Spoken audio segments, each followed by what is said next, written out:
आज सबसे ज़्यादा यदि कहीं विडंबना है तो दिखा दे। थोड़ा धन आया तो हम दिखावा करने लगते हैं, गाड़ी आ गई तो दिखावा करने लगते हैं, थोड़ी सुंदरता सम्मान मानी गई तो हम दिखावा करने लगते हैं, थोड़ा विद्वान बन गए, विद्वत्ता आ गई तो हम दिखावा करने लगते हैं। कुछ लोग हमारे साथ आकर खड़े हो गए तो हम दिखावा करने लगते हैं कि मेरे साथ कभी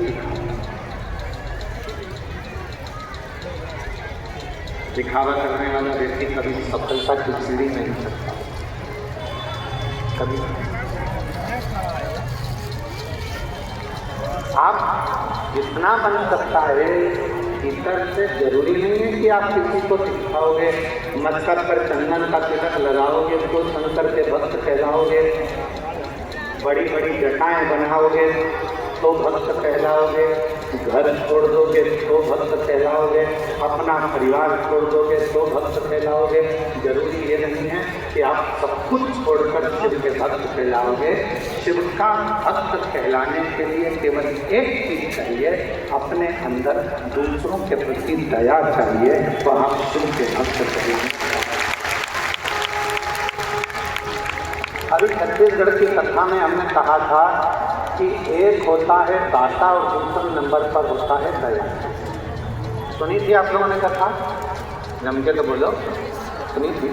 एक होता है दाता, दूसरा होता है दयालु। दाता और दयालु दोनों में अंतर है। जितने भी देवता हैं उन सारे देवता के आगे दाता नाम लगा है। दाता, लक्ष्य दाता, ये दाता, वो दाता, वो दाता, वो दाता, पर मेरे शिव जी के नाम के आगे दातार नहीं लगा, मेरे शंकर जी के नाम के आगे दाता नहीं लगा, मेरे शंकर जी के नाम के आगे तो केवल एक शब्द लगा है, दयालु। दयालु क्यों? दातार में, दाता में और दयालु में जमीन और आसमान का अंतर होता है। दाता किसको कहते हैं? आपके पास किराने की दुकान है, किराने में से थोड़ा सा निकाल कर आपने दान दे दिया, आप दाता कहलाओगे। आपके पास कपड़े की दुकान है, आपने कपड़ा निकाल कर दे दिया, आप दाता कहलाओगे। आपके घर में रोटी बनी हुई है, आपने रोटी निकाल कर दे दी, आप दाता कहलाओगे। आपके पास में कोई वस्तु है, सब्जी है, फल है, आपके पेट में कुछ रखा है, आपने निकाल कर दे दिया, आप दाता कहलाओगे। आप दाता की गिनती में आ गए। पर दयालु किसको कहते हैं? कि जिसके पास में कुछ भी नहीं, फिर भी उसके दरवाजे तो कोई खाली ना जाए तो समझ लेना कि वो दयालु। जिसके पास कुछ भी नहीं है, मेरे शंकर भगवान के पास ना हीरे का मुकुट है, ना धन है, ना दौलत है, ना संपदा है, ना सत्ता है। मेरे शंकर भगवान के पास वैकुंठ जैसा सुख भी नहीं है। मेरे शंकर भगवान के पास ब्रह्मलोक जैसी सुंदरता भी नहीं है। मेरे शंकर भगवान के पास में अंबानियां, धन, विमान, बहुत सारा दौलत संपदा मेरे शंकर भगवान के पास नहीं है।